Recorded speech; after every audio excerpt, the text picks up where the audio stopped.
नंतर pizza ब्रेडला butter लावून त्यावर मेयोनीज, केचप आणि पिझ्झा पास्ता सॉस लावून तो इव्हनली स्प्रेड करून त्यावर आपल्या आवडीच्या भाज्या ॲड करूया।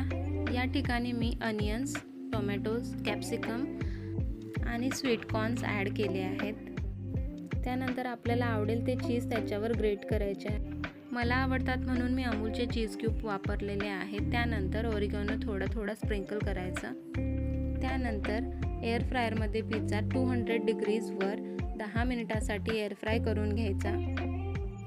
आणि हो, you can check your pizza in between. If you like it more crispy then definitely you can cook it for more 5 minutes. अशा प्रकारे आपला पिझ्झा रेडी आहे. कट करूया आणि टेस्ट करूया. आणि हो, पिझ्झा ऑलवेज शेअर करायचा, बिकॉज शेअरिंग इज केअरिंग.